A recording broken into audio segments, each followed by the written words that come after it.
Hello guys, स्वागत है आपका आज की इस वीडियो में। मैंने आपको जो 12th क्लास के जो समाकलन यानी इंटीग्रेशन के जो फॉर्मूले थे उसका मैंने पार्ट 1 आपको दे दिया था। सॉरी, मैंने आपको उसके बाद में वीडियो अवेलेबल नहीं कराई, लेकिन आज इस वीडियो में मैं आपको जो बचे हुए जितने फॉर्मूले हैं वो इस वीडियो में क्लियर कर दूँगा। ठीक है, तो बने रहिएगा वीडियो के एंड तक। वीडियो को लाइक, शेयर और चैनल को सब्सक्राइब कर लीजिए। ठीक है, तो चलिए स्टार्ट करते हैं। हमने जो टॉपिक तोड़ा था वो है सबसे पहले यहाँ पे योगफल की सीमा के रूप में निश्चित समाकलन यानी कि definite integrals as the limits of sum. ये जो टॉपिक है ना वो ओनली आपको एक एक्सरसाइज में काम देगा जो कि है 7.8। ठीक है, यानी 7.8 जो देखो भाई, ये है आपके सामने फॉर्मूला समझ लीजिए, बहुत इंपॉर्टेंट है, क्वेश्चन आने के चांसेस हैं। ठीक है, देखिए आपके पास में क्वेश्चन इस टाइप से पूछा जाएगा जिसकी लिमिट होगी a टू b। अब a और b की वैल्यू कुछ भी हो सकती है क्वेश्चन में। ठीक है, fx dx, यहाँ पे fx की वैल्यू भी कुछ भी हो सकती है। तो देखिए इसका फॉर्मूला यहाँ पे b माइनस a का मतलब है कि upper limit minus lower limit. आप अगर ऐसे याद नहीं रखना चाहते तो इस तरीके से रख लीजिए कि इसको आप भूल जाइए बिल्कुल कि यहाँ पे ये है ही नहीं, और जो ये है इसकी जगह पे h रख लीजिए। 1/n जो है इसकी जगह पे h, और h की वैल्यू यहाँ पे है। ठीक है, तो आप देख सकते हैं यहाँ पे b माइनस ए भी है और 1/n भी है। ठीक है, तो वही यहाँ पे लिख रखा था। बस अंतर सिर्फ इतना है कि कुल मिला के जो ये वैल्यू है वो h की है, और इस वैल्यू को याद भी रखना पड़ेगा कि b माइनस ए अपॉन एन h होता है। ठीक है, ताकि क्वेश्चन जब आप सॉल्व करो उसमें ये काम आएगा। ठीक है, तो limit n tends to infinity, यहाँ पे ब्रैकेट में है एफ ए का मतलब है जो a है ना वो है lower limit, plus f a plus H, यानी कि जो लोअर लिमिट है उसमें से h प्लस कर दिया। आगे ऐसे ही एफ ए प्लस 2h हो जाएगा, ऐसे ही आगे एफ ए प्लस 3h हो जाएगा, ऐसे ही करते करते dot dot dot plus f a plus n minus 1 into h हो जाएगा। ठीक है, यानी कि जो h से h का जो गुणज है वो हो जाएगा n माइनस 1। ठीक है, तो ये रहा आपका फॉर्मूला, बहुत ही इजीली आप याद कर सकते हो इसको, ज़्यादा कोई रॉकेट साइंस नहीं है। अब देखिए नीचे जो आप सोच रहे होंगे कि ये क्या लिख रखे हैं फिर स्टार करके, भाई ये है एक्सपेंशन जो कि आपको याद करने ही होंगे। क्यों? क्योंकि ये इन जो क्वेश्चन होंगे ना ये बहुत बड़े बड़े क्वेश्चन हैं, इनमें काम आएंगे। ठीक है, तो देखिए ये कुछ इस तरीके से हैं 1 + 2 + 3 + 4 ऐसे करते करते n माइनस 1 तक ये वैल्यू है। तो इसका एक्सपेंशन यानी कि इनका जो योग है, जो समेशन है वो किस तरीके से होगा, n इंटू n माइनस 1/2।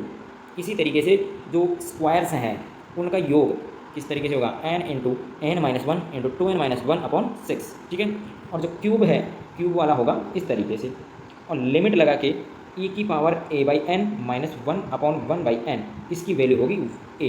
ठीक है, तो ये 4 एक्सपेंशन है, आप याद कर लीजिए, बहुत इंपॉर्टेंट है, काम आते हैं। ठीक है, अब चलते हैं आगे। जो हमारे लास्ट ये फॉर्मूले हैं बहुत ही इंपॉर्टेंट है, इनकी भी एक सेपरेट एक्सरसाइज है जो कि शायद 7.11 है। तो देखिए फॉर्मूले हैं निश्चित समाकलन के गुणधर्म यानी कि some properties of definite integrals. ठीक है, फटाफट देख लेते हैं। लिमिट है a to b fx dx। आप इसमें x की जगह पे t पुट कर सकते हो, बिल्कुल कोई समस्या नहीं है। बस आपको इसका जो समाकलन है वो t के रेस्पेक्ट में ही करना होगा। ये नहीं कि x की जगह पे यहाँ पे तो t पुट कर दिया और जो समाकलन है वो कर रहे हैं आप dx के रेस्पेक्ट में यानी कि x के रेस्पेक्ट में। नहीं, ऐसा नहीं चलेगा। x की जगह पे दोनों तरफ यानी कि जो दोनों जगह हैं वहाँ पे बिल्कुल t पुट कीजिए। अब t की जगह पे आप कोई और भी कांस्टेंट ले सकते हैं, जैसे a ले लिया, b ले लिया, c d e f कुछ भी ले सकते हैं।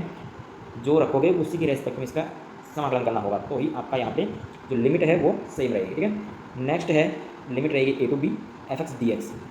नेगेटिव क्यों आया? क्योंकि यहाँ पे हमने लिमिट का इंटरचेंज किया है, यानी कि जो लिमिट है वो रिप्लेस की है। जो यहाँ पे लिमिट थी वो थी a टू b और यहाँ पे है b टू a, यानी कि बदल दिया है लिमिट को, इसीलिए यहाँ पे नेगेटिव आया है। ठीक है, नेक्स्ट चलते हैं। नेक्स्ट है लिमिट है a to b fx dx। इसको हमने दो भागों में विभाजित करके लिखा है, यानी कि मान लीजिए ये कोई लाइन है, यहाँ पे इस पॉइंट पे a है और इस पॉइंट पर b है। इन दोनों पॉइंट के बीच में कोई बिंदु, कोई पॉइंट है c, तो हम लिमिट को किस तरीके से रखेंगे, a टू c और c टू b रख सकते हैं ना। तो उन दोनों को जब हम जोड़ देंगे तो लिमिट क्या आएगी, a टू b हो जाएगी, होगी ना।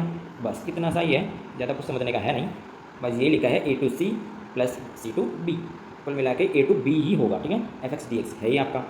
यहाँ पे लिखा है c जो है वो a b के अंदर, यानी कि c बिलोंग्स टू किया है, यानी कि जो c है वो a टू b के बीच में है, a और b के बीच में है। ठीक है, नेक्स्ट है लिमिट रहेगी a टू b। ठीक है, इसमें क्या किया है कि जो हमारी लिमिट है उनको जोड़ दिया है और उस लिमिट में से जो एक्स था, हमारा जो फलन था एक्स, उसको माइनस किया है। ठीक है, तो इस तरीके से भी आप लिख सकते हैं।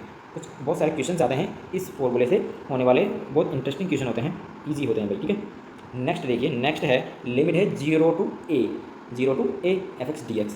आप यहाँ पर लिमिट चेंज मत कीजिए, जो अपर लिमिट है उसमें से x को माइनस कर दीजिए, बाकी सेम रख दीजिए, आपका आंसर आ जाएगा। नेक्स्ट है लिमिट रहेगी 0 to 2a रहेगी। अगर आपको लिमिट में से जो ये 2a है उसको a रखना है तो आपको एक काम करना पड़ेगा, सबसे पहले 0 to a में f(x) dx करना पड़ेगा, प्लस 0 to a में जो ये a है, जो अपर लिमिट थी 2a, उसमें से x को माइनस करना होगा, दोनों का जोड़ करेंगे तो हमारे पास यही आ जाएगा। ठीक है, नेक्स्ट है 0 to 2a f(x) dx। इसकी दो शर्तें हैं, हमको चेक करना होगा फलन में कि जो अपर लिमिट माइनस x है, अगर उसकी वैल्यू f(x) आ जाती है तो हम इस फॉर्मूले का यूज़ करेंगे, यानी कि दुगना कर देंगे 0 to a लिमिट लगा के f(x) dx। और अगर इसका मान माइनस f(x) आ जाता है तो इसकी वैल्यू 0 हो जाएगी भाई। ठीक है, फिर आपको सॉल्व करना ही नहीं है, बस आपको ये चेक करना रहेगा। ठीक है, नेक्स्ट देखिए, लास्ट फॉर्मूला है हमारा, लिमिट है -a to a f(x) dx। इसकी भी दो शर्तें हैं, आपको चेक करना होगा यदि f, जो फलन f है वो अगर सम है यानी इवन फंक्शन है। और इवन फंक्शन कैसे चेक करेंगे कि जो x है उसको हम नेगेटिव यानी -x रख के देखेंगे। अगर वो फंक्शन f(x) आ जाता है तो हम यूज करेंगे इस फंक्शन का, यानी इस फॉर्मूले का, कि दुगना हो जाएगा 0 to a f(x) dx। और अगर वो फंक्शन ऑड हुआ, यानी जो फंक्शन f है वो अगर ऑड हुआ, और कैसे चेक करेंगे, -x रखेंगे, अगर वो -f(x) आ जाता है तो उसकी वैल्यू बिल्कुल 0 हो जाएगी। ठीक है, इसको सॉल्व नहीं करना है आपको। तो ये थे आपके फॉर्मूले, आपको समझ में आ गए होंगे।